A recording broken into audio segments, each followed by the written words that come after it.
Hi everybody, happy Tuesday. I hope you guys are all doing really well.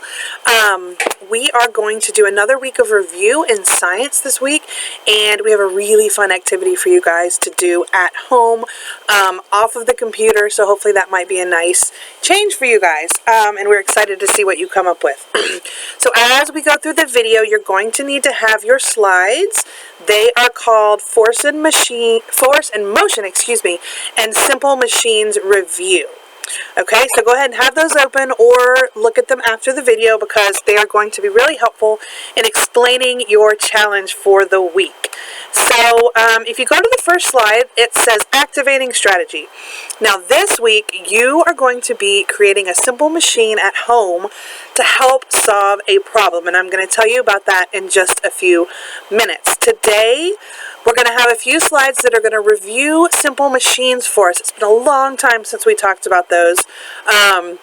You remember way back we did the Simple Machines Carnival and had so much fun, but I just want to kind of refresh your memory on those, and then I'll give you your challenge, which you're going to start working on throughout the week. That will be due to your teacher on Friday, and I'm going to give you all the information at the end of today's slides. So then on Thursday,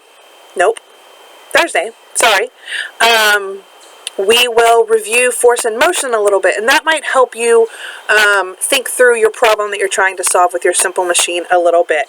Okay, so here we go. So you're going to click into your day one slides, and I just want to review with you what a simple machine is.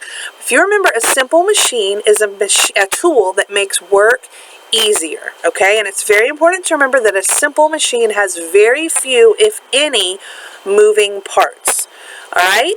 Now, simple machines use force to do work. They make work easier by changing the amount of force or the direction of force needed to do whatever the work is. Now, if you would like to pause my video and watch the Brain Pop video on simple machines that you saw a long time ago, but it might be fun to watch again, pause that now and then come right back when you finish.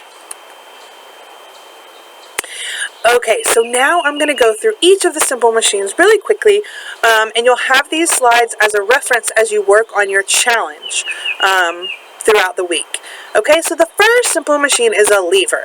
Now, if you remember, a lever is a stiff bar that's supported by a fulcrum, and the fulcrum is like the point in the middle, and the bar goes on top of it, and it goes back and forth like a seesaw.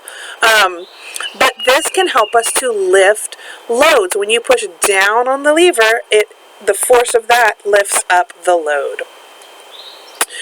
Okay, the next simple machine is a pulley.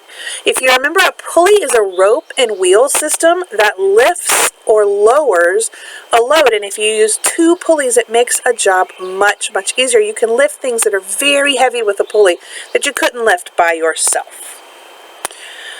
Okay, next is a wedge, and a wedge is a triangular shaped object that holds something in place, or it can also be used to cut things, all right? And these wedges that you see might look like ones you have at home or you remember at school that help hold open doors. You also might remember an axe is a type of a wedge. Okay, inclined plane, kind of like a ramp. We have this at school where we walk up the ramp to get to lunch or to go to the media center. It connects a lower level to a higher level, and it helps us be able to lift things up. If we didn't have a ramp, we would have a much harder time of lifting loads up. We could roll them up or slide them up, which would be much easier. All right, a screw is an inclined plane wrapped around a rod. They're typically made of wood or metal with a wedge at the end of the tip. So you actually have several simple machines combined in a screw. All right, wheel and axle is a combination of a wheel rotating around a rod that moves objects. And this is one of the most basic simple machines used all the time to make all sorts of jobs much, much easier. Okay, so now that we have reviewed the simple machines, I want you to Spend some time studying the example slides. I didn't really go over those right now, but I want you to look back over them so that you remember examples, because that might be helpful. So we are going to give you a challenge. So what I want you to do now is click on the link that says how to lift a lion, and you're going to hear a teacher who is somewhere teaching from home just like all the rest of us. She's going to read a book to you that's called How to Lift a Lion, and in that book you will see how several simple machines can make work easier. So pause this video, go watch that book, and then come right back. Okay guys, are you ready for your challenge? Click to the next slide. There's a lion on the playground. Can you imagine?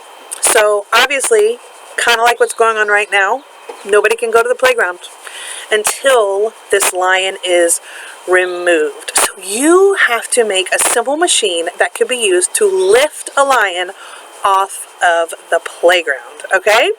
So click to the next slide, and I will tell you about your project. By Friday, you are going to need to submit pictures or video of the simple machine that you create to move a lion off of a playground. Now, you're going to just use things you have around your house. No need to buy anything, order anything, go out and get anything, nothing like that. We want you to be creative with what you already have at home.